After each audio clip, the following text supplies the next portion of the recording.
तो स्टूडेंट्स अब सबसे पहले हमारे पास इस तरह के हम फ्री एनर्जी पढ़े हैं। फ्री एनर्जी में हमने सबसे पहले हेल्मन फ्री एनर्जी को पढ़ा, उसके बाद गिब्स फ्री एनर्जी को पढ़ा, उसके बाद हमने वेरिएशन एट वर्क फंक्शन पढ़ा at different temperature and pressure volume, और उस पर हमने हेल्मन की इक्वेशन को यूज़ किया वर्क फंक्शन में। अब हम पढ़ने लगे variations of Gibbs free energy with the temperature and pressure. ये स्टूडेंट्स बिल्कुल उसी तरह है जिस तरह के हमने वेरिएशन एट वर्क फंक्शन पढ़ा था, लेकिन उसमें हमने हेल्मन की इक्वेशन को यूज़ किया, तो इसमें हम गिब्स की इक्वेशन को यूज़ करेंगे। गिब्स की इक्वेशन क्या है? G is equal H minus T S है, और उसके बाद हमें पता है जी हमारे पास गिब्स फ्री एनर्जी है, एच हमारे पास एंथैल्पी है, एस एंट्रोपी और टी टेम्परेचर है। अब जैसे ही हम जानते हैं कि enthalpy is equal E plus P V, तो पहले वाली इक्वेशन के में हम एंथैल्पी की जो वैल्यू है H is equal E plus P V, तो एच की value E plus P V को पुट कर देंगे तो हमारे पास इक्वेशन बन जाएगी G is equal E plus P V minus T S. उसके बाद उसी तरह जिस तरह हमने कल बात की थी कि जब हम एक चीज़ को कांस्टेंट कर लेते हैं और हम बाकी में किसी में भी एग्जैक्ट चेंज फाइंड कर सकते हैं, उसी तरह हम लोगों ने D G is equal D E plus P D V minus P, अगर पी के साथ पहले डी आए, इनके एक को कांस्टेंट रख के दूसरे के साथ एग्जैक्ट चेंज मालूम कर सकते हैं, दूसरे को कांस्टेंट रख के पहले के साथ में एग्जैक्ट चेंज फाइंड कर सकते हैं। Minus D T S minus D T S, यानी कि एस डी टी और डी टी एस। लाइक एक दफ़ा अगर एंट्रोपी को कांस्टेंट कर लिया है तो हम टेम्परेचर में चेंज देखेंगे। अगर टेम्परेचर को कांस्टेंट कर ले तो एंट्रोपी में चेंज भी देख सकते हैं।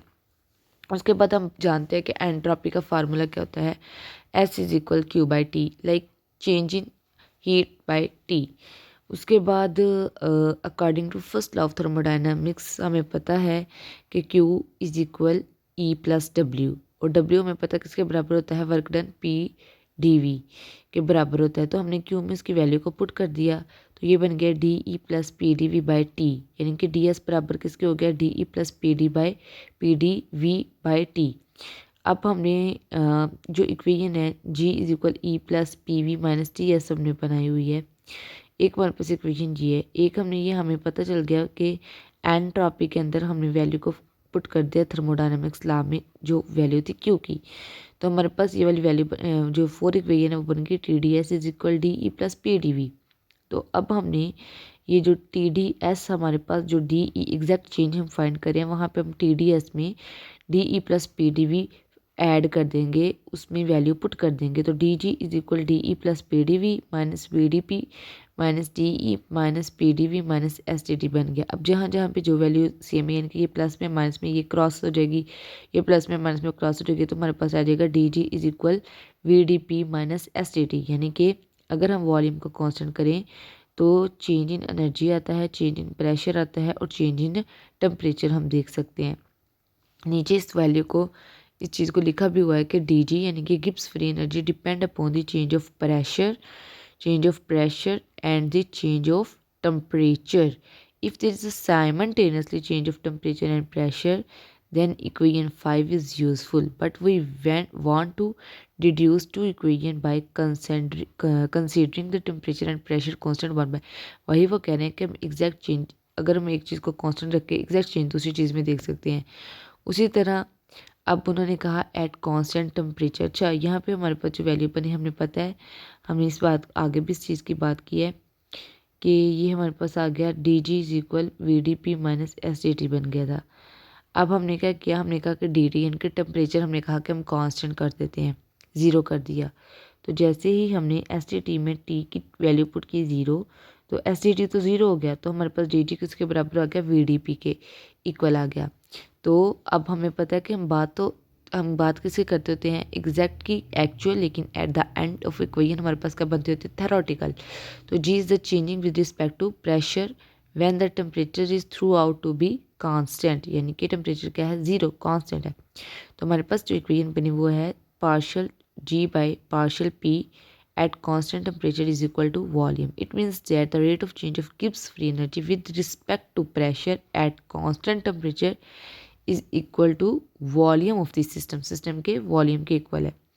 उसी तरह हमने फिर प्रेशर को कांस्टेंट कर दिया, जिसमें उसमें टेम्परेचर और वॉल्यूम को कांस्टेंट करके देखा था।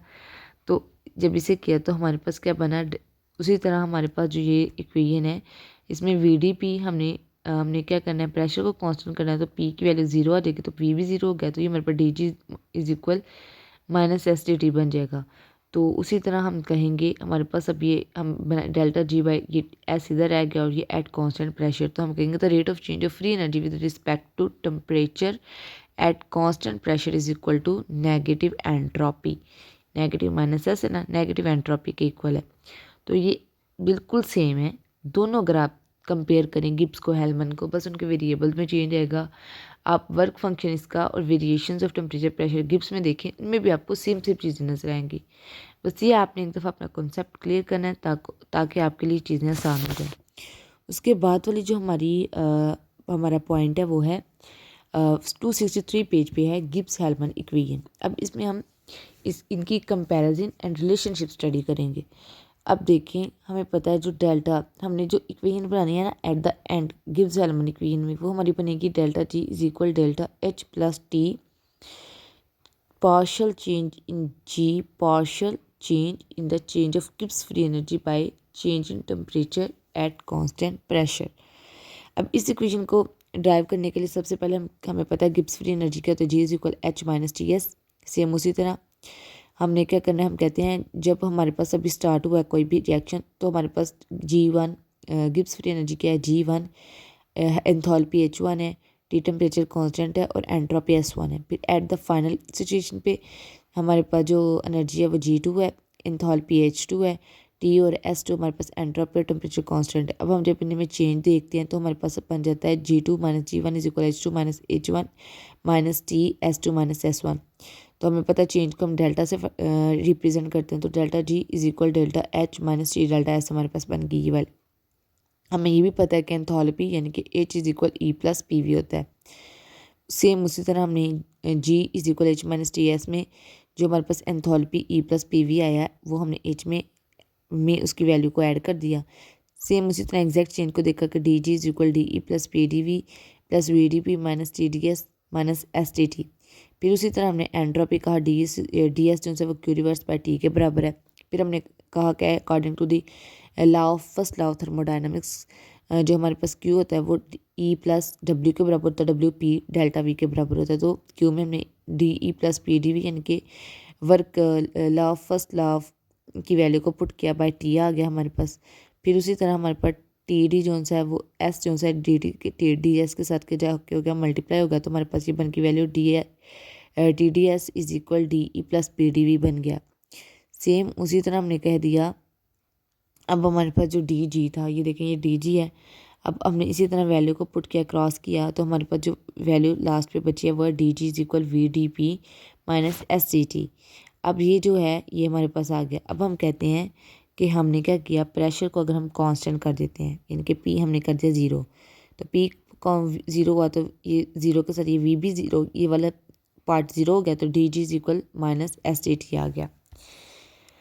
अब देखें एस टी टी आ गई, ये सेम उसी तरह की इक्वेशन बन गई, यानी कि partial change in G by partial change in T at constant pressure is equal minus S. ये हमारे पास इक्वेशन बन गई। ये लिखा भी हुआ है according to the equation 7 the rate of change of free energy with respect to temperature at constant pressure is negative entropy of the system. अब पहले हमने देखा था चेंज इन गिब्स एनर्जी, अब पार्शियल चेंज इन एनर्जी या हम energy में जो पहले चेंज हो सकते हैं उनमें फिर चेंज एनर्जी देख रहे हैं। लाइक हम कहते हैं कि ये हमारे पास इक्वेशन बन गया partial G by partial T at constant pressure is equal to negative entropy of the system. अब हम कहते हैं पहले जो सी थी चेंज एट एक टेम्परेचर के ऊपर एट कांस्टेंट प्रेशर के ऊपर डेल्टा जी वन था, partial T is equal S one था, और फिर जब काम हो गया दोबारा से दूसरे टेम्परेचर के ऊपर delta G two is equal delta T at constant pressure is equal minus S two था। दोनों इक्वेशन को इसी तरह उनमें चेंज फाइंड किया, तो हम कह देते हैं G two minus G one आ गया और एस टी आ गया is equal minus delta S आ गया। अब ये G two minus G one है तो ये हो गया डेल्टा जी, यानी कि पार्शियल चेंज इन द गिव्स energy by with respect to the temperature is equal to change in entropy of the system गे। अब जो हमारे पास फर्स्ट इक्वेशन है उसमें इस वैल्यू को हम पुट कर देंगे। जो हमारे पास यहाँ पे इक्वेशन थी G is equal H minus T S थी। अब हमारे पास देखें G is equal H minus T S है, उसमें जो एच है उसमें चेंज इन डेल्टा जी आ गया, change in enthalpy delta H आ गया माइनस टी। ये डेल्टा एस की वैल्यू भी हमने फाइंड किया ना, ये जो 8 वाली है। तो जो डेल्टा माइनस डेल्टा एस की वैल्यू वो हमने यहाँ से लेके फर्स्ट इक्वेशन में जो 8 वाली इक्वेशन है उसमें जो डेल्टा एस की वैल्यू हमारे पास आई उसको हमने ऐड कर दिया। तो हम कहते हैं कि जो गिब्स जो इक्वेशन 9 बनी है हमारे पास उसे हम कहते हैं गिब्स हेल्मन equation. This equation is applicable in all the process which occur at constant pressure. जितने भी कांस्टेंट प्रेशर पे हो रहे हैं, जितने भी प्रोसेस हो रहे हैं उनके लिए एप्लीकेबल है। अब हम इसे अदर यूजफुल फॉर्म में भी कन्वर्ट कर सकते हैं। इसके लिए हमने क्या करना है, हमने पूरी इक्वेशन को टी के स्क्वायर से डिवाइड कर देना है। अगर जब यहाँ तक भी करते हैं तो ये इनफ है, लेकिन अगर आप ये वाला आगे करना चाहते हैं तो इसे आगे भी कर सकते हैं। हमने टी के स्क्वायर से डिवाइड कर दिया, उसके बाद डिवाइड करने के बाद हमने जो डेल्टा जी है उसको एक तरफ कर लिया और D G by T square minus delta H by T square एक तरफ आ गई। तो हमारे पास जो लास्ट इक्वेशन बनती है वो बनती है delta H by T square is equal partial change in the Gibbs free energy by T with respect to the temperature। 10 is useful। और कह रहे हैं जो 10 वाली इक्वेशन है वो हम यूज़ करते हैं enthalpy of the system find करने, change in enthalpy of the system at constant pressure find करने के लिए इसे यूज़ करते हैं। If value of free energy change of at two different temperature, अगर हम दो डिफरेंट टेम्परेचर पे फ्री एनर्जी डेल्टा जी है ना, delta G partial change in delta G यानी कि दो मुख्तलिफ टेम्परेचर पे हम डेल्टा जी को जानते हैं तो इसे कहते हैं partial change in Gibbs energy. तो हम enthalpy of the system find कर सकते हैं।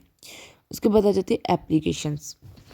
ये एप्लीकेशन क्या है, जो हमने हमारे पास जो लास्ट पे गिब्स हेल्मन इक्वेशन बनी है, अब हम उनकी एप्लीकेशंस देखते हैं। फर्स्ट एप्लीकेशन की है कि अगर हमें दो वही बात है जो हमें अगर दो डिफरेंट टेम्परेचर हमें फाइंड है, दो डिफरेंट टेम्परेचर पे हमें गिब्स फ्री एनर्जी की वैल्यू पता है, तो हम एंथैल्पी को जो सा चेंज जो सा प्रोसेस में जितना भी एंथैल्पी चेंज हो रहा है उसे कैलकुलेट कर सकते हैं। सेकेंड इसकी एप्लीकेशन ये है कि कोई भी इलेक्ट्रिकल एनर्जी हम प्रोड्यूस जो गल्वानिक सेल में इलेक्ट्रिकल एनर्जी प्रोड्यूस हो रही होती है, किसी भी सेल में जो एनर्जी प्रोड्यूस हो रही होती है वो इक्वल होती है डिक्रीज इन फ्री एनर्जी के। हम ये कह सकते हैं कि minus delta G is equal N F E. N F E होता है जो कि एनर्जी प्रोड्यूस हो रही है, एन क्या होता है नंबर ऑफ इलेक्ट्रॉन लोड्स और gain in a cell reaction. जब इलेक्ट्रॉन गेन और लॉस होंगे तभी एनर्जी प्रोड्यूस होगी ना। ई हमारे पास होता है E M F of the cell यानी कि इलेक्ट्रोमोटिव फोर्स जिसके जरिए एनर्जी से प्रोड्यूस होती है पूरे सर्किट में। और एफ हमारे पास क्या है फैराडे। फैराडे क्या होता है, जिस तरह हमारे पास हम के कांस्टेंट होता है इस तरह उसका फैराडे होता है। फैराडे उसका यूनिट भी है। 1 फैराडे में पता है 96,500 कॉलम के इक्वल है। तो ये हम कह देते हैं इसकी सेकंड एप्लीकेशन ये है कि गैल्वानिक सेल जो इलेक्ट्रिकल एनर्जी प्रोड्यूस हो रही होती है गैल्वानिक सेल की वो इक्वल होती है किसके इक्वल होती है डिक्रीज इन फ्री एनर्जी के। तो हम कहते हैं minus delta T equal N F E. तो ये जो इक्वेशन हमने हेल्मन गिब्स इक्वेशन जो हमने फाइंड की थी जो कि है delta G is equal delta H plus T change in partial change in Gibbs free energy by with respect to temperature at constant pressure.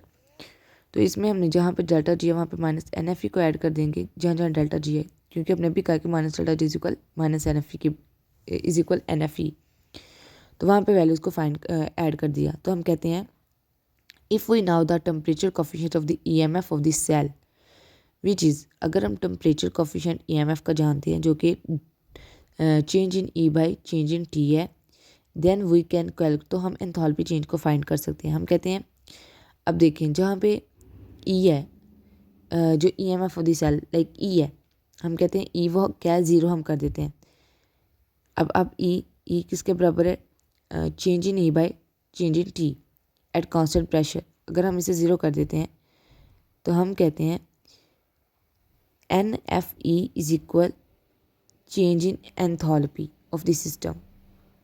यानी कि अब देखिए डेल्टा जी जहाँ लगा था वहाँ माइनस एन एफ ई लगा दिया डेल्टा एच प्लस टी, फिर यहाँ पे डेल्टा जी था माइनस एन एफ ई लगा दिया बाई टी।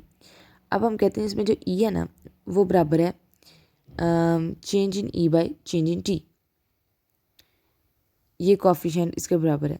देखिए ना हमने इधर इसकी वैल्यू लगा दी तो ये माइनस एन एफ ई की वैल्यू इधर लगाई। अब हम कहते हैं ये ज़ीरो के इक्वल है, तो देखें इक्वेशन क्या बनी, ये ज़ीरो हो गया इधर, ये सारी वाली वैल्यू भी ज़ीरो हो गई। तो हम कह देते हैं कि N F E is equal, ये वाला तो सारा पार्ट ज़ीरो हो गया, N F E minus is equal minus delta H plus N F T partial change in E by partial change in T by P है ना, तो ये वाला partial change by E by partial, वो कहता है कि ये जीरो है, इट मीन जैसे जीरो को मल्टीप्लाई करेंगे एन एफ टी के साथ, ये भी पार्ट जीरो हो गया, तो ये रहेगी N F is equal minus delta, यानी कि एन एफ ई किसके इक्वल है, change in enthalpy of this system की। तो यहाँ तक ये हमारा था, ये अब हमारा फ्री एनर्जी वाला पूरा चैप्टर जो पॉइंट है, पूरा टॉपिक है, वो कंप्लीट हो गया। आई होप आपको समझ आई होगी। तो प्लीज़ इसे एक दफ़ा पढ़ें, पढ़ने के बाद से एक दफ़ा लिखें, इनका कंपैरिजन देखें।